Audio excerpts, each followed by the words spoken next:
ప్రభు అయిన యేసుక్రీస్తు నామంలో మీ అందరికీ వందనాలు తెలియజేస్తున్నాను.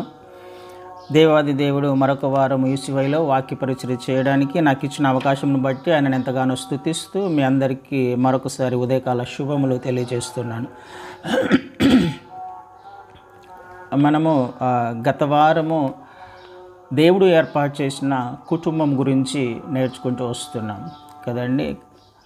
తండ్రి అయిన దేవుడు మొదటగా ఆదాము అవ్వ అనే కుటుంబాన్ని ఏర్పాటు చేశాడని, ఆ కుటుంబము దేవుని చిత్తంలో నుంచి తప్పించబడడానికి అపవాది అనేక రకాలుగా శోధిస్తూ వస్తుంటాడు. మొట్టమొదట దేవుడు తన వాగ్దానము ఏదైతే మొదటి అధ్యాయంలో చేశాడో, ఫలించి భూమిని నిండించి అభివృద్ధి పొంది విస్తరించాలి అన్నది ఏ ఉద్దేశం అయితే దేవునికి ఉందో, ఆ చిత్తము నెరవేర్చబడాలి అని అంటే ఒక కుటుంబం కావాలి, భార్యాభర్తలు కావాలి. ఆయన మొదటగా ఆదాము అవ్వను చేసి వారి ద్వారా సమస్తాన్ని ఇప్పటిదాకా నిర్వర్తిస్తున్నాడు అనే విషయం మనకు ఖచ్చితంగా తెలుసు. అయితే దేవుని చిత్తము ఏ విధంగా ఆదాము అవ్వలో నెరవేర్చబడలేదో కూడా మనకు తెలుసు. అపవాది ఖచ్చితంగా దేవుడు ఏ ఏ విషయాలనైతే సృష్టించాడో ఈ లోకంలో, ఆ ఉద్దేశం నెరవేర్చబడకుండా ఉండడానికి ఆయన చేసిన ప్రతి పనిని కూడా వ్యతిరేకించే ప్రయత్నం చేస్తూ ఉంటాడు. అపవాది అని అంటే దాని మీనింగే సాతాన్ అని అంటే రెసిస్ట్ అని అర్థం. రెసిస్ట్ అంటే అడ్డుకోవడం. అపవాది యొక్క పని ఏంటంటే దేవుని చిత్తం అంతటిని ప్రతి విషయంలో కూడా అడ్డుకుంటూ వస్తుంటాడు, దేవుని చిత్తం నెరవేర్చబడకుండా ఉండాలి అని. కుటుంబ వ్యవస్థలో కూడా దేవుని చిత్తం నెరవేర్చబడకుండా ఉండాలి అని అపవాది అనేక రకాలుగా ప్రయత్నాలు చేస్తూనే ఉన్నాడు మొదటి నుంచి కూడా. అయితే సృష్టికర్త అయిన దేవుణ్ణి మనము గమనించినప్పుడు, ఆయన సృష్టి క్రమాన్ని గమనించినప్పుడు, మొదటి 6 దినాలు ఎంత చక్కగా తను సృష్టిని చేశాడో మనకు తెలుసు. సృష్టికర్త ఒక క్రమానికి, ఒక పద్ధతికి ఆయన కర్త అయి ఉన్నాడు కదండి. ఆయన ఒక క్రమానికి, ఒక డిసిప్లిన్ కలిగిన వాడు. ఒక ఆర్గనైజ్డ్ వేలో సృష్టిని చేసినట్టుగా మనకు తెలుసు. 6 రోజులలో సృష్టిని మనం గమనించినట్లయితే ఏ రోజు ఏది కావాలో, ఏ సమయంలో ఏది కావాలో ఆయనకు ఖచ్చితంగా తెలుసు. దాని ప్రకారమే సృష్టిని చేసుకుంటూ వచ్చాడు. చివరన కుటుంబ వ్యవస్థను ఏర్పాటు చేశాడు. సృష్టి క్రమాన్ని ఒకసారి గమనించినప్పుడు అయితే, ఆకాశంలో ఒకసారి గమనించినట్లయితే, సోలార్ సిస్టమ్ను కానీ, గ్యాలక్సీస్ని కానీ, నక్షత్రాలను కానీ, వీటన్నిటినీ ఒక్కసారి మనము చూసినట్లయితే ఆయన యొక్క క్రమము, ఆయన డిసిప్లిన్, ఆయన ఆర్గనైజేషన్ ఎంత చక్కగా ఉందో, ఆయన ఎంత చక్కగా ప్రతి దానిని నిర్వర్తిస్తున్నాడో మనకు ఖచ్చితంగా తెలుసు. ఆయన క్రమానికి దేవుడై ఉన్నాడు, ఆయన పద్ధతికి దేవుడై ఉన్నాడు కదండి. ఈ విషయం మనం ఖచ్చితంగా గమనించాలి. ఎందుకు ఈ మాట చెప్తున్నాను అంటే, ఆయన చేసిన ప్రతి దానిలో కూడా, ప్రతి సృష్టిలో కూడా ఈ విషయాలు మనం గమనించవచ్చు. ఏది కూడా ఒక చిన్న తప్పు కానీ, లేకపోతే ఒక పొరపాటు కానీ ఉంటుంది అనే విషయము మనం ఖచ్చితంగా, దాని ఉండదు అనే విషయం మనం ఖచ్చితంగా గమనించాలి. ఒక పద్ధతి ప్రకారము, ఒక క్రమశిక్షణలో ప్రతి విషయాన్ని కూడా ఉంచడానికి ఆయన ప్రయత్నం చేశాడు. ఎగ్జాక్ట్గా అలాగే ఒక కుటుంబం పట్ల కూడా ఆయన ఒక క్రమాన్ని ఏర్పాటు చేయడానికి ఇష్టపడుతున్నాడు. ఒక పద్ధతి, ఒక డిసిప్లిన్ ఫ్యామిలీ కొరకు ఆయన చూస్తున్నాడు. ఆ విధంగానే సృష్టిని కూడా చేశాడు. ఆ విధంగానే ఆదాము అవ్వలను కూడా చేశాడు. ఈ సృష్టి అంతటి పట్ల ఆయన ఒక ఇంత పెద్ద ప్రణాళిక కలిగి ఉన్నప్పుడు, ఇంత పెద్ద శ్రద్ధ కలిగి ఉన్నప్పుడు, ఆయన అంత కేర్ తీసుకుంటున్నప్పుడు, కుటుంబము పట్ల కూడా ఖచ్చితంగా ఒక ఉన్నతమైన ఉద్దేశము, ఒక క్రమము కలిగిన కుటుంబము ఉండాలి అన్నది ఆయన యొక్క ఉన్నతమైన ప్రణాళిక. దాని ద్వారానే సమస్తాన్ని నిర్వర్తించాలి అన్నది కూడా ఆయన యొక్క ఉద్దేశం. అయితే మళ్ళీ మనం మొదటి నుంచి నేర్చుకోవాల్సిన అవసరం లేదు, కానీ కుటుంబం పట్ల దేవుడు ఎలాంటి క్రమాన్ని కలిగి ఉన్నాడు, ఒక కుటుంబము ఎలా ఉండాలి అన్నది దేవుని యొక్క ఉద్దేశం. ఒక క్రైస్తవ కుటుంబము, మాదిరికరమైన క్రైస్తవ కుటుంబము ఎలా ఉండాలి అని దేవుడు కోరుకుంటున్నాడు అని అంటే మనకి కొరింథీయులకు రాసిన మొదటి పత్రికలో, కొరింథీయులకు రాసిన మొదటి పత్రిక 11వ అధ్యాయము 3వ వచనాన్ని నేను చదువుతాను. కొరింథీయులకు రాసిన మొదటి పత్రిక 11వ అధ్యాయము 3వ వచనము. ప్రతి పురుషునికి శిరస్సు క్రీస్తునియు, స్త్రీకి శిరస్సు పురుషుడనియు, క్రీస్తునకు శిరస్సు దేవుడనియు మీరు తెలుసుకునవలనని కోరుచున్నాను. ఇక్కడ ఒక క్రమం ఒక హైరార్కీ కనిపిస్తుంది మనకి. పురుషునికి శిరస్సు క్రీస్తు, పురుషునికి శిరస్సు క్రీస్తు, స్త్రీకి శిరస్సు పురుషుడు, క్రీస్తునకు శిరస్సు దేవుడు. క్రమం ఎలా ఉందండి? తండ్రి అయిన దేవుడు క్రీస్తు వారికి శిరస్సుగా ఉన్నాడు, క్రీస్తు వారు పురుషునికి శిరస్సుగా ఉన్నాడు, పురుషుడు స్త్రీకి శిరస్సుగా ఉన్నాడు. హైరార్కీ చూడండి.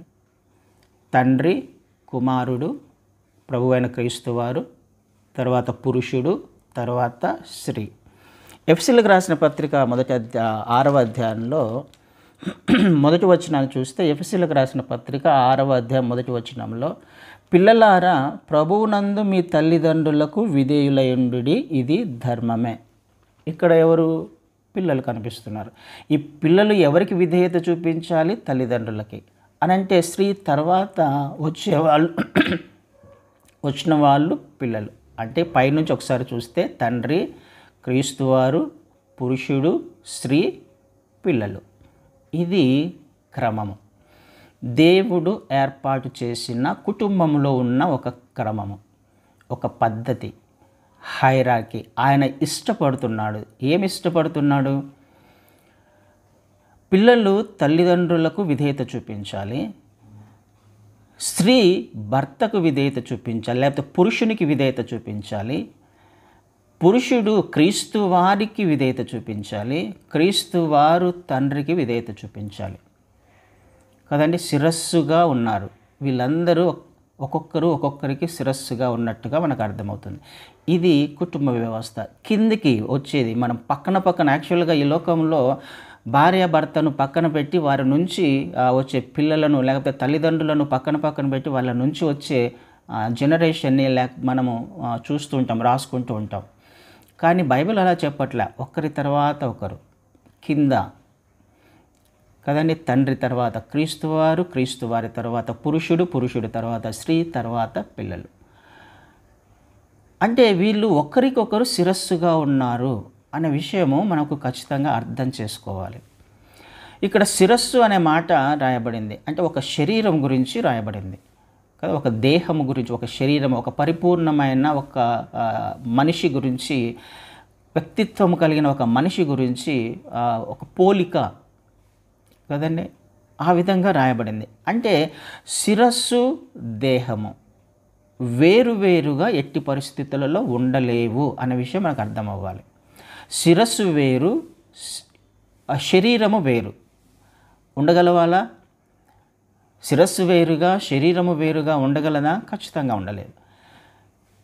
శిరస్సు మీద శరీరం ఆధారపడాల్సిందే, శరీరం మీద శిరస్సు ఆధారపడాల్సిందే. ఈ రెండు ఒకరి మీద ఒకరు ఆధారపడితేనే పరిపూర్ణమైన మనిషిగా అది మనుగడ సాగించగలదు.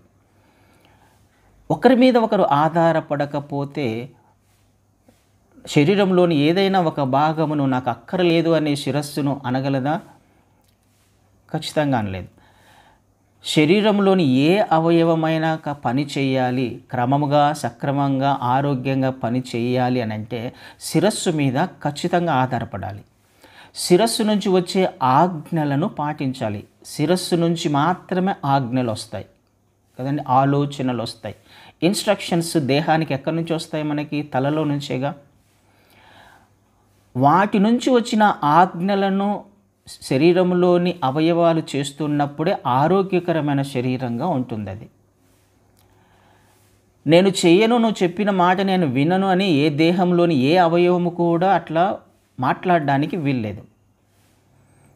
అలా చెయ్యను అన్నప్పుడు అది ఉండి కూడా, శరీరంలో ఉండి కూడా ప్రయోజనం లేదు కదండి. ఇది మనకు అర్థం కావాలి.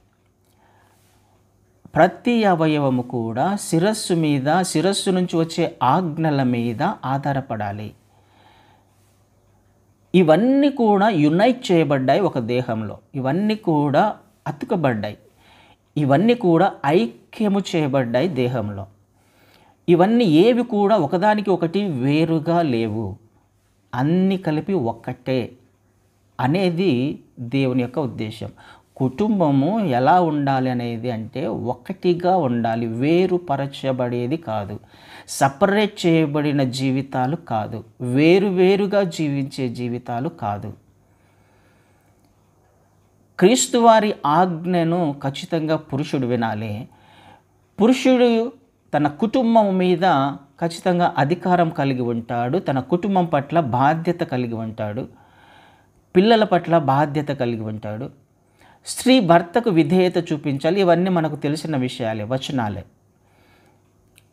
నీకు పైనుంచి ఆశీర్వాదము రావాలి అని అంటే, దేవుని వద్ద నుండి నీవు ఆశీర్వాదము పొందుకోవాలి అని అంటే, తండ్రి నుంచి క్రీస్తు వారిలో పరసంబంధమైన ప్రతి ఆశీర్వాదాన్ని ఆయన దాచిపెట్టాడు. క్రీస్తు వారిలో ఉన్న ఆశీర్వాదము, క్రీస్తు వారిలో జగత్తు పునాది వేయబడక మునుపు ఏర్పరచబడిన మనమందరము ఆయనలో ఉన్న ఆశీర్వాదాలు పొందుకోవాలి అని అంటే పురుషుడు క్రీస్తు వారికి విధేయత చూపించాలి, వేరే మార్గం లేదు కదండి. పైనుంచి నీకు ఆశీర్వాదాలు రావాలి అని అంటే కింద నుండి ఒక పని చేయాలి మనం. ఎక్కడి దాకా ఆశీర్వాదాలు? తండ్రి నుంచి క్రీస్తు వారికి, క్రీస్తు వారి నుంచి యజమానికి పాస్ అవుతాయి, యజమాని నుంచి యజమానురాలికి పాస్ అవుతాయి, తర్వాత పిల్లలకు పాస్ అవుతాయి ఆశీర్వాదాలు. పైనుంచి ఆశీర్వాదాలు కింది వరకు పిల్లల వరకు రావాలి అని అంటే కింద నుంచి ఒక పని చేయాలి. తల్లిదండ్రులకు పిల్లలు విధేయత చూపించాలి, భార్య భర్తకు విధేయత చూపించాలి, భర్త క్రీస్తు వారికి విధేయత చూపించాలి, క్రీస్తు వారు తండ్రికి విధేయత చూపించాలి. విధేయత చూపించని ఎక్కడైనా కానీ, ఎవరైనా కానీ, అంటే పిల్లలు ఒకవేళ తల్లిదండ్రులకు విధేయత చూపించలేకపోతే అక్కడ ఆశీర్వాదం బ్రేక్ అయిపోతుంది, పాస్ అవ్వదు పిల్లలకి. ఎక్కడ బ్రేక్ వచ్చినా ఆశీర్వాదము తర్వాత పాస్ అవ్వదు. భార్య భర్తకు విధేయత చూపించకపోయినా పిల్లల వరకు కూడా ఆశీర్వాదము పాస్ అయ్యే అవకాశం లేదు. క్రీస్తు వారికి పురుషుడు విధేయత చూపించకపోతే పైనుంచి వచ్చే ఆశీర్వాదాలు కుటుంబంలో ఉండవు. ఇది తండ్రి అయిన దేవుడు మొదటి నుంచి కూడా ఏర్పరచిన మాదిరికరమైన కుటుంబ వ్యవస్థ. క్రైస్తవ జీవితాలలో, క్రైస్తవ కుటుంబాలలో ఉండవలసిన ఒక క్రమం ఇది. ఆయన ఆశీర్వదించడానికి ఇష్టపడుతున్నాడు, ఒక కుటుంబాన్ని బహుగా ఆశీర్వదించడానికి ఇష్టపడుతున్నాడు, గొప్పగా ఆశీర్వదించడానికి ఇష్టపడుతున్నాడు. ఆయన ప్రణాళిక ఏదైతే మొదటి నుంచి ఉందో ఆ ప్రణాళిక సమస్తమును కూడా ఒక కుటుంబం ద్వారా ఆశీర్వదించడానికి, కుటుంబం ద్వారా నిర్వర్తించడానికి, ఎక్స్పాండ్ చేయడానికి ఆయన ఎంతగానో ఇష్టపడుతున్నాడు. అయితే ఈ క్రమంలో ఉన్నప్పుడే, అందుకే కదా మొదటి ఆదాము అవ్వల జీవితాలలో ఈ విషయం నెరవేర్చబల్ల. అవ్వ విధేయత చూపించలేదు పురుషునికి, భర్తకి. తన చిత్త ప్రకారము తను చేసే పనులు చేసింది. ఎక్కడ ఏమైపోయింది అక్కడ? తర్వాత ఆదాము కూడా తప్పు చేశాడు. రావలసిన ఆశీర్వాదాలు, నెరవేర్చబడవలసిన సంగతులన్నీ కూడా పోస్ట్పోన్ అయిపోయి చాలా ఆలస్యం అయిపోయింది. క్రీస్తు వారు వచ్చేంత వరకు కూడా కొన్ని వేల సంవత్సరాలు. ఆశీర్వదించబడాలి, నీవు నేను మనము ఒక కుటుంబము ఆశీర్వదించబడాలి అని అంటే ఈ క్రమాన్ని ఖచ్చితంగా ఒక కుటుంబము పాటించవలసిన అవసరము ఖచ్చితంగా ఉంది. తండ్రి కుమారుణ్ణి ప్రేమించాడు, ఆయనను ప్రేమించి ఈ లోకంలోకి పంపించాడు. క్రీస్తు వారు ఈ లోకాన్ని ఎంతగానో ప్రేమించారు, పురుషుని ప్రేమిస్తున్నాడు. పురుషుడు స్త్రీని ప్రేమించాలి, స్త్రీ బిడ్డలను ప్రేమించాలి. ఇది మాత్రం ఖచ్చితంగా వాక్యానుసారంగా నెరవేర్చబడుతూ ఉన్నప్పుడు మన కుటుంబాలలో రావాల్సిన ఆశీర్వాదము ఆయా సమయాలలో ఖచ్చితంగా నెరవేర్చబడుతుంది. ఎవరు ఎక్కడ అవిధేయత చూపించినా, ఈ క్రమానికి ఎక్కడ బ్రేక్ వచ్చినా ఆశీర్వాదాలు అనేవి బ్రేక్ అయిపోయే అవకాశం ఖచ్చితంగా ఉంది. దానిని తిరిగి సమాధానపరుచుకోవాల్సిన బాధ్యత ఆ కుటుంబంలోని ప్రతి వ్యక్తిది కూడా. ఎక్కడ తప్పిపోతున్నాం, ఎవరు అవిధేయత చూపిస్తున్నారు, ఎక్కడ బ్రేక్ వస్తుంది, ఎక్కడ ఆయన క్రమానికి అవిధేయత చూపిస్తున్నాం, ఈ విషయాలను ప్రతి కుటుంబము ఆలోచించవలసిన అవసరం ఖచ్చితంగా ఉంది. ఆయన మనకేదో ఒక క్రమాన్ని ఏర్పరిచాడు అని మనం ఊరికేనే అనడానికి వీల్లేదు. కానీ వారు అలా ఉన్నారు కాబట్టే మనము కూడా ఇలా ఉండాలి. తను ఏర్పాటు చేసుకున్న బిడ్డలు కూడా ఇలా ఉండాలి. తను ఏర్పరిచిన కుటుంబం కూడా ఇలా ఉండాలి అనేది దేవుని యొక్క ఉద్దేశం. ఇందాక చదవబడిన వాక్య భాగంలో యోహాను సువార్తలో 6వ అధ్యాయం చదివాం కదా ఇందాక. 6వ అధ్యాయము 38వ వచనంలో, నా ఇష్టమును నెరవేర్చుకొనుటకు నేను రాలేదు, నన్ను పంపిన వాని చిత్తము నెరవేర్చుటకే పరలోకము నుండి దిగి వచ్చి తిని. క్రీస్తు వారు ఎందుకు వచ్చారు? తనంతకు తానుగా వచ్చారా? ఆయనంతకు ఆయన వచ్చాడా? ఖచ్చితంగా కాదు. క్రీస్తు వారు ఎవరికి విధేయత చూపిస్తున్నాడు? తండ్రికి విధేయత చూపిస్తున్నాడు. వాళ్ళకు కూడా ఒక క్రమం ఉంది. సృష్టికర్త అయిన దేవుడు వాళ్ళల్లో కూడా తండ్రి, కుమార, పరిశుద్ధాత్మలలో ఒక క్రమమును మనం గమనించాలి. క్రీస్తు వారు ఈ లోకంలోకి ఎందుకు వచ్చారు? తనంతకు తానుగా రాలేదు. తండ్రి చిత్తాన్ని నెరవేర్చడానికి, తండ్రి ఉద్దేశాలు నెరవేర్చడానికి, తండ్రి ఏదైతే చిత్తం కలిగి ఉన్నాడో ఆ చిత్తం సంపూర్ణంగా నెరవేర్చబడడానికి క్రీస్తు వారు ఈ లోకంలోకి వచ్చారు. వచ్చి ఆయన ఇష్ట ప్రకారం జీవించాడా? ఆయనంతకు ఆయనగా ఎలా జీవించాలనుకుంటే అలా జీవించాడా? ఖచ్చితంగా అలా చేయలేదు. నా అంతకు నేనేం చేయలేదు అని అంటాడు. ఆయన తండ్రి ఏదైతే చెప్పి పంపించాడో దానిని మాత్రమే చేశాడు. తండ్రి ప్రతి మాటకు కూడా విధేయత చూపించాడు. ఆయన చిత్తానికి తల వంచాడు. తన సొంత ఆలోచనలు ఏది కూడా ఆయన చేయలేదు. తండ్రి మీద ఆధారపడ్డాడు. తండ్రికి విధేయత చూపించాడు తండ్రి క్రీస్తు వారు. ఈ విషయం మనకు తెలియదేం కాదు. 16వ అధ్యాయంలో చదవబడినట్టుగా ఇక్కడ పరిశుద్ధాత్మ దేవుడు కనిపిస్తున్నాడు. సత్యస్వరూపైన ఆత్మ వచ్చినప్పుడు మిమ్మల్ని సర్వసత్యంలోనికి నడిపించును. ఆయన తనంతట తానే ఏమీ బోధింపక. పరిశుద్ధాత్మ దేవుడు ఏం చేస్తున్నాడు?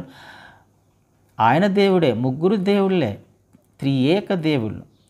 ఎవరి వ్యక్తిత్వము, ఎవరి మహిమ, ఎవరి ఘనత ఎవరిది వాళ్ళకు ఉంది. కానీ వాళ్ళు ఎలా జీవిస్తున్నారు? వాళ్ళు ఏం చేస్తున్నారు? అక్కడ క్రీస్తు వారు తండ్రికి విధేయత చూపించారు. పరిశుద్ధాత్మ దేవుడు తనంతట తానుగా ఏమి చేయడానికి ఇష్టపడట్లా. తనంతకు తానుగా ఏ ఆలోచన చేయడానికి ఇష్టపడలా. ఏది చేయక తనంతట తాను ఏమీ బోధింపక ఏమీ చెప్పట్లేదు తను. మరి దేని చెబుతున్నాడు ఆయన? వేటిని వినునో వాటిని బోధించి సంభవింపబో సంగతులను మీకు ఆయన అనగా నా వాటిలోనివి తీసుకొని మీకు తెలియచేయును కనుక నన్ను మహిమపరచును. ఎవరిని? క్రీస్తు వారిని. పరిశుద్ధాత్మ దేవుడు ఏం చేస్తున్నాడు? క్రీస్తు వారికి విధేయత చూపిస్తున్నారు. క్రీస్తు వారు చెప్పిన మాటలనే మనకు బోధిస్తున్నాడు. ఆయనలో వాటినే మనకు ఆ సంగతులను బోధిస్తున్నాడు.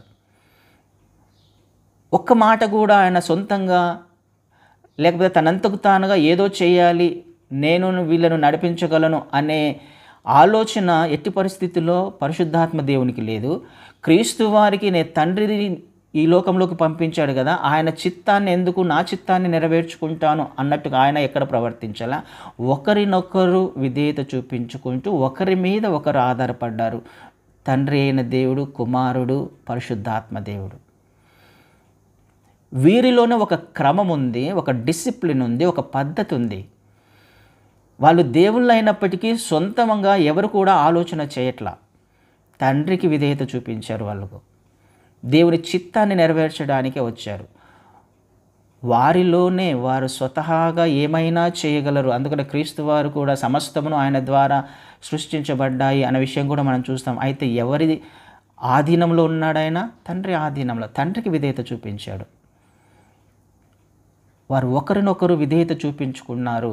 దేవుని చిత్తము సమస్తమును ఎంత ఘనంగా, ఎంత మహిమకరంగా ఈ సృష్టించబడిందో మనము ఒకసారి సృష్టిని చూసినప్పుడు, ఆలోచన చేసినప్పుడు మనకు అర్థమవుతుంది. ఆయన సృష్టి ఎంత అద్భుతంగా ఉందో, ఎంత అద్భుతంగా ఆశీర్వదించబడుతుందో, ఎంత క్రమముగా ఈ సృష్టి ఉందో, క్రమముగా వాటన్నిటి ఏ పనులు ఎవరు ఏ పనులు చేయాలో వారు ఖచ్చితంగా ఆయా పనులు చేస్తున్నారు సృష్టిలో. ఎందుకు? వారు ఒకరినొకరు విధేయత చూపించుకున్నారు, ఒకరి మీద ఒకరు ఆధారపడ్డారు. అదే క్రమాన్ని తాను ఏర్పాటు చేసిన కుటుంబ వ్యవస్థలో ఉండాలి అన్నది దేవుని యొక్క ఉద్దేశం. ఒక కుటుంబ వ్యవస్థను ఏర్పాటు చేశాడు, ఒక క్రమాన్ని ఆయన ఏర్పాటు చేశాడు. ఇష్టాన్ని ఎట్లా పడితే అట్లా సృష్టిని ఆయన సృష్టించలా, ఏది తోస్తే అది ఆయన సృష్టిలో చేయలా, కుటుంబాన్ని కూడా అలా చేయడానికి ఆయన ఇష్టపడలా. ఒక క్రమం ఉండాలి అని ఖచ్చితంగా బైబిల్లో లేఖనాలలో రాయించాడు ఆయన. ఎవరు హైరార్కీ ఉండాలి, ఎవరు శిరస్సుగా ఉండాలి అని ఖచ్చితంగా ఆయన లేఖనాలలో రాయించాడు. ఆ శిరస్సుకు విధేయత చూపించకపోతే, శిరస్సు నుంచి వచ్చిన ఆజ్ఞలను ఆ శరీరము అనుసరించకపోతే ఆ శరీరము బలహీనపడిపోతుంది, ఆ కుటుంబము బలహీనపడిపోతుంది, ఆశీర్వాదాలను పొందుకోలేదు. ఇది మనకు అర్థం కావాల్సిన విషయం. క్రైస్తవ కుటుంబము, మాదిరికరమైన క్రైస్తవ కుటుంబము ఇలాగ ఉండాలి అన్నది దేవుని యొక్క ఉద్దేశము. ఆశీర్వదించబడాలి అని అంటే ఖచ్చితంగా శిరస్సుకు విధేయత చూపించాలి, వేరే మార్గం లేదు. పైనుంచి నాకు ఆశీర్వాదం రావాలి అని అంటే కింది నుంచి నేను ప్రతి విషయంలో విధేయత చూపించాలి, ఆయన మీద ఆధారపడాలి. అందరము కలిసి ఒక యునైటెడ్గా వాళ్ళు తండ్రి కుమార పరిశుద్ధాత్మలు వారు ఏకత్వములో వాళ్ళందరూ కలిసి ఐక్యత కలిగి ఉన్నారు. తండ్రి నీలో నేను, నాలో నీవు ఉన్నాను అని చెప్పేసి మనకి యోహాను సువార్తలోనే చూస్తాం. వాళ్ళు యునైటెడ్గా ఉన్నారు, వాళ్ళు కలిసి ఉన్నారు, వాళ్ళు వేరు కాదు. తండ్రి కుమార పరిశుద్ధాత్మలు వేరు కాదు. వాళ్ళు అలాగ ఉన్నారు కాబట్టి కుటుంబంలో కూడా ఎవరు కూడా వేరు కాదు అన్నది ఆయన ఉద్దేశం.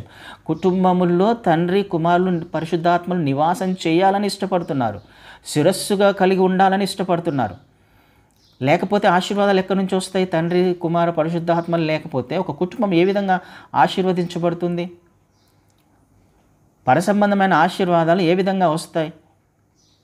ఖచ్చితంగా ఆశీర్వదించబడలేం. వాళ్ళు కుటుంబంలో ఉండాలని ఇష్టపడుతున్నారు, మనము వాళ్ళు మనలో ఉండాలని ఇష్టపడుతున్నారు. 17వ అధ్యాయంలో అదే చూస్తాం. యోహాను సువార్త 17వ అధ్యాయంలో 22వ వచనాన్ని చదువుతాను. యోహాను సువార్త 17వ అధ్యాయం 22వ వచనంలో, మనము ఏకమై ఉన్నలాగున వారును ఏకమై ఉండవలెనని నీవు నాకు అనుగ్రహించిన మహిమను నేను వారికి ఇచ్చి తిని. మనం ఏ విధంగా అయితే ఏకమై ఉన్నామో వారు కూడా మనలో ఏకమై ఉండాలి. ఇది వాళ్ళు కోరుకుంటున్నారు. తండ్రి అయిన దేవుడు, కుమారుడైన క్రీస్తు వారు, పరిశుద్ధాత్మ దేవులు ఏం కోరుకుంటున్నారు, ఏం ఆశపడుతున్నారు? మనము వారిలో ఏకమై ఉండాలి, వేరుగా కాదు. ఎవరి ఆలోచన చొప్పున వారు కాదు జీవించాలన్నది, ఎవరిష్ట ప్రకారం వాళ్ళు జీవించాలన్నది దేవుని ఉద్దేశం కాదు. ఏకమైన జీవితము, ఒకటే జీవితము. శరీరం అంటే ఏంటండి? ఒకే శిరస్సు ఉంటుంది కదా. శరీరం అంటే ఒకే శిరస్సు. ఆదికాండంలో ఆ మాట చూస్తాం, వారు ఏక శరీరులై ఉన్నారు అని. ఎవరెవరు? ఆదామవ్వలు ఏక శరీరులై ఉన్నారు. భార్యాభర్తలు వేరు కాదు, ఒక్కటే. ఏక శరీరం అంటే ఒకే శిరస్సు ఉంటుంది, ఒకే ఆలోచన ఉండాలి, ఒకే జీవితం ఉండాలి, ఒకే మాట ఉండాలి. రెండు వేరు కాదు. రెండు స్వభావాలు ఉన్నప్పటికీ, ఇద్దరు వ్యక్తులు అయినప్పటికీ, పిల్లలు వేరుగా అంటే ముగ్గురు అయినప్పటికీ వేరు స్వభావం కాదు, వేరు మనస్తత్వం కాదు, వేరు ఆలోచనలు కాదు. ఒకే ఆలోచన, ఒకే మాట.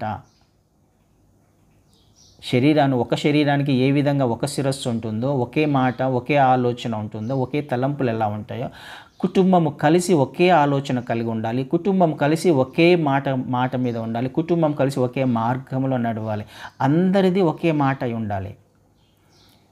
అలాగున తండ్రి కుమార పరిశుద్ధాత్మలు ఉన్నారు. కుటుంబంలో కూడా భార్య భర్త పిల్లలు ఉండాలి అన్నది దేవుని ఉద్దేశం. ఈ కుటుంబానికి వాళ్ళు శిరస్సుగా ఉండాలి అన్నది దేవుని యొక్క ఉద్దేశం. అయితే ఈనాటి కుటుంబాలను మనం గమనించినప్పుడు అలా ఉన్నారా అని ఆలోచన చేస్తే ఆశ్చర్యం వేస్తుంది. ఎవరి ఆలోచనలు వారివే, ఎవరిష్టం వారిదే, ఎవరి ఉద్దేశాలు వారివే, ఎవరి మార్గాలు వారివే. అలాంటప్పుడు పైనుంచి ఆశీర్వాదాలు ఎలా వస్తాయి? ఆయన ఏర్పాటు చేసిన కుటుంబ వ్యవస్థ కాకుండా మన ఇష్ట ప్రకారం జీవించినప్పుడు ఆశీర్వాదాలు ఏ విధంగా కుటుంబానికి రాగలవు? పరసంబంధమైన ఆశీర్వాదాలు తండ్రి నుంచి ఒక క్రమంలో కిందికి వచ్చే ఆశీర్వాదాలు అవి. పైనుంచి కిందికి ఆశీర్వదించబడాలి పిల్లల వరకు అని అంటే ఎక్కడా బ్రేక్ రాకూడదు. ఇష్టానుసారంగా ఎవరు పడితే ఎవరి ఆలోచన ప్రకారం వాళ్ళు జీవించకూడదు. ఇది మనకు అర్థం అవ్వాలి. ఆలోచన చేసే ప్రయత్నం చేద్దాం. నీవు, నేను, మనము దేవుడు ఏర్పాటు చేసిన కుటుంబ వ్యవస్థలో ఉన్నామా, ఆయన ఈ సిద్ధపరిచిన క్రమంలోనే ఉన్నామా లేదా అనే విషయాన్ని ఖచ్చితంగా ఆలోచన చేయాల్సిన అవసరం ఉంది. వాళ్ళు ఐక్యతతో కలిగి జీవిస్తున్నారు, ఆధారపడి జీవిస్తున్నారు. అందుకనే ఆమోస్ పత్రికలో ఆమోస్లో ఒక మాట ఉంటుంది. 3వ అధ్యాయము, ఆమోస్ గ్రంథము 3వ అధ్యాయము 3వ వచనంలో సమ్మతింపకుండా ఇద్దరు కూడి నడుతురా అనే మాట చూస్తాం. ఆమోసు 3వ అధ్యాయం 3వ వచనంలో సమ్మతింపకుండా ఇద్దరు కూడి నడుతురా, ఆడ క్వశ్చన్ మార్క్ ఉంది.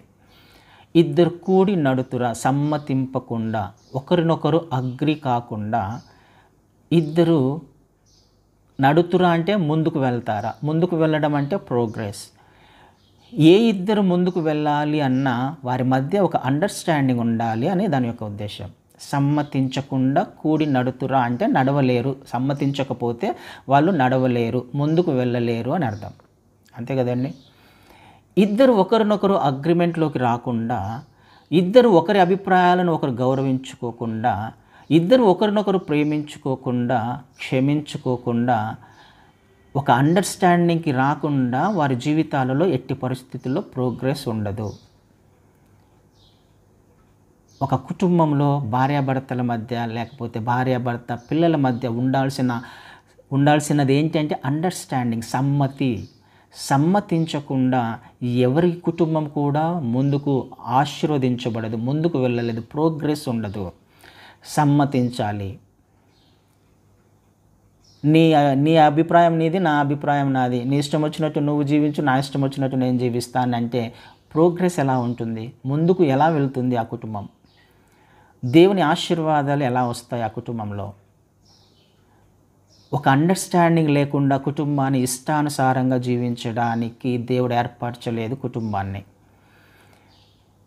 ఒక అండర్స్టాండింగ్తో, ఏకత్వం, ఒకే ఆలోచన, ఒకే మాట, సమ్మతించి, ఒకరినొకరు సమ్మతించి, ఒకరినొకరు అండర్స్టాండ్ చేసి, ఒకరినొకరు అర్థం చేసుకుంటూ, ఒక అగ్రిమెంట్లోకి వచ్చి, ఒక ఆలోచనకు వచ్చి, ఒక పద్ధతిలో, ఒక మార్గంలో నడిచినప్పుడే దేవుడు ఆ కుటుంబంలో ఉండడానికి ఇష్టపడతాడు. అందుకే 133వ కీర్తనలో కూడా మనం ఒక మాట చూస్తాం. చక్కగా ఎంత చక్కగా రాశాడు. 133వ కీర్తన మొదటి నుంచి చూస్తే, సహోదరుల ఐక్యత కలిగి నివసించుట ఎంత మేలు, ఎంత మనోహరము. ఈ కీర్తన దేని గురించి రాయబడిందండి? సహోదరుల గురించి కాదు, ఐక్యత గురించి, యూనిటీ గురించి, ఐక్యత గురించి రాయబడింది. ఐక్యత, సహోదరులు ఐక్యత కలిగి నివసించుట ఎంత మేలు. అందరూ కలిసి ఐక్యంగా కలిసి నివసించడము, ఒక కుటుంబము కలిసి నివసించడము. సహోదరులు అంటే అన్నదమ్ములు మాత్రమే కాదు, ఐక్యత గురించి మాట్లాడుతున్నాం. ఒక కుటుంబంలో ఐక్యత, అందరు కలిసి ఒక అభిప్రాయం కలిగి ఐక్యముతో జీవించినప్పుడు ఎంత మేలు, ఎంత మనోహరం, ఎంత అందంగా ఉంటుంది ఆ కుటుంబం. ఆ ఐక్యత కలిగి నివసించినప్పుడు ఉన్న ఆశీర్వాదాలు ఎంత అద్భుతంగా రాశాడు ఇక్కడ ఒక అనాయింటింగ్ గురించి రాయబడింది కదా. అహరోనుకు అభిషేకం చేసినట్టుగా, తైలాభిషేకం చేసినట్టుగా తల మీద పోయబడిన అహరోను గడ్డ మీదుగా కారి అతని అంగీల అంచు వరకు దిగజారిన పరిమళ తైలం వల్లే ఉండును. పైనుంచి కింది వరకు అభిషేకము. ఐక్యత కలిగిన చోట అభిషేకం ఉంటుంది, ఆశీర్వాదం ఉంటుంది. అందుకే కదా 3వ వచనాల్లో సియోను కొండల మీద దిగివచ్చు హెర్మోను మంచు అంటే ఫ్రెష్నెస్కి సాదృశ్యం. అది ఆ కుటుంబం ఎప్పుడు కూడా ఆనందంగా ఫ్రెష్గా ఉంటుంది. ఎక్కడ కూడా అంటే వారిలో ఏ చిన్న మచ్చ కానీ, ఏ చిన్న చీకటి ఉండదు, ఫ్రెష్గా ఉంటారు వాళ్ళు. ఆ కుటుంబంలో, ఐక్యత కలిగిన కుటుంబంలో ఫ్రెష్నెస్ అనేది ఒకటి కనపడుతుంది మనకి. అయితే హెర్మోను మంచు వలె ఉండును, ఆశీర్వాదమును శాశ్వత జీవమును అచ్చట నుండవలెనని యెహోవా సెలవిచ్చున్నాడు. ఆశీర్వాదము, శాశ్వత జీవము అచ్చట ఉండవలెను. ఇంగ్లీష్లో కమాండెడ్ అని రాయబడింది. దేవుడు కమాండ్ చేశాడు. దేనిని కమాండ్ చేశాడు? ఆశీర్వాదాన్ని, శాశ్వత జీవాన్ని కమాండ్ చేశాడు. ఏమని కమాండ్ చేశాడు? ఎక్కడ ఐక్యత ఉంటుందో అక్కడ మీరు అక్కడ ఉండాలి. ఇదొక రూల్, ఇదొక నియమం. ఇది ఒక రాయిని పైకి ఎగిరేస్తే కిందికి ఏ విధంగా పడుతుందో అదొక నియమమో, దేవుడు ఇక్కడ ఒక నియమాన్ని చూపిస్తున్నాడు. ఒక నియమం పెట్టాడు, ఒక ఆజ్ఞనిచ్చాడు ఆశీర్వాదానికి.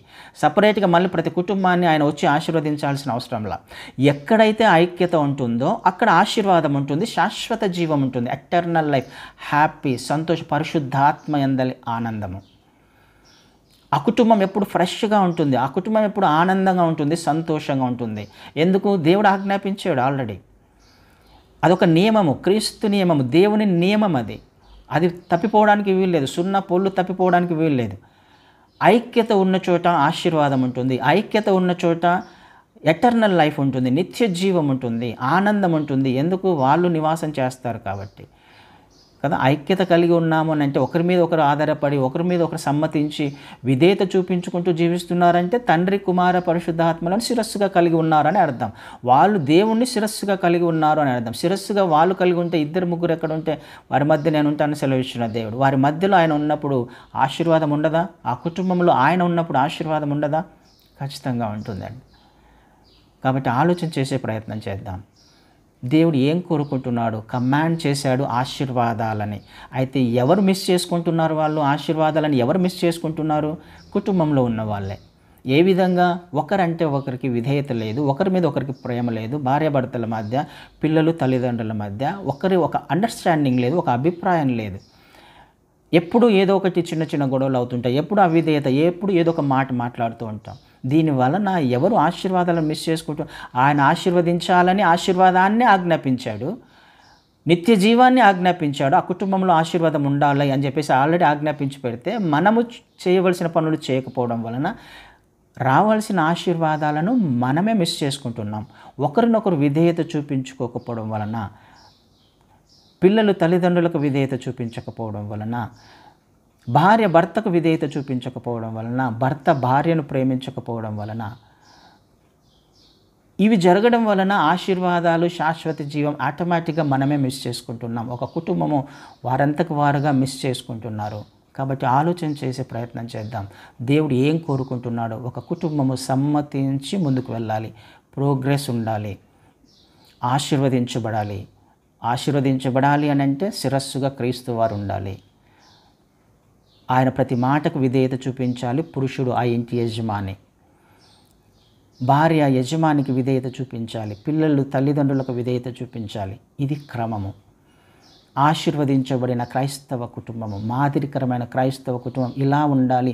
ఈ కుటుంబంలో అనేక అద్భుతాలు చేయడానికి ఆయన ఇష్టపడుతున్నాడు. కేవలం ఆశీర్వాదాలు మాత్రమే కాదు, నిత్య జీవం మాత్రమే కాదు, ఈ కుటుంబం ద్వారా అనేక అద్భుతాలు, అనేక మందిని ఆశీర్వదించబడేలా, అనేక మందికి ఆశీర్వాదకరంగా ఉంచాలనేది దేవుని యొక్క ఉద్దేశం. ఆలోచన చేసే ప్రయత్నం చేద్దాం. మరి మనమే మిస్ చేసుకుంటున్నామేమో దేవుని ఆశీర్వాదాలు, మనమే మిస్ చేసుకుంటున్నామేమో ఆయన నిత్య జీవాన్ని, ఆయన ఇవ్వబడిన క్రమాన్ని పాటించకుండా. ఆలోచన చేద్దాం. ఒకవేళ అలాంటి పొరపాట్లు ఎక్కడైనా జరుగుతుంటే సరి చేసుకునే ప్రయత్నం చేద్దాం. పైనుంచి వచ్చే ఆ ఇన్హెరిటెన్స్ని, ఆ స్వాస్థ్యాన్ని సంపాదించుకుందాం. ఇవి మనకు ఫ్రీగా వచ్చేవండి. యాక్చువల్గా దేవుడు ఆల్రెడీ ఆశీర్వదించి పెట్టాడు. మనము చేయవలసిన పని, ఎవరి పనులు వాళ్ళు చేసుకుంటూ వెళ్తూ ఉంటే, దేవుని క్రమాన్ని పాటించుకుంటూ వెళ్తుంటే ఆటోమేటిక్గా ఆశీర్వాదాలు వస్తూ ఉంటాయి. పైనుంచి ఫ్లో అవుతూనే ఉంటాయి. అవి బ్రేక్ రాకూడదు. బ్రేక్ వస్తేనే కష్టం అవుతుంది. రావాల్సిన సమయంలో ఆశీర్వాదాలు రావు. ఆలోచన చేసే ప్రయత్నం చేద్దాం. ఒకవేళ అలాంటి పరిస్థితి ఏదైనా ఉన్నట్లయితే దానిని సరి చేసుకుందాం. ఆ బ్రేక్ను తిరిగి సమాధానపరుచుకునే పరిస్థితిలోకి వెళ్ళినప్పుడు ఆశీర్వాదాలు కుమ్మరించబడతాయి. హల్లెలూయా.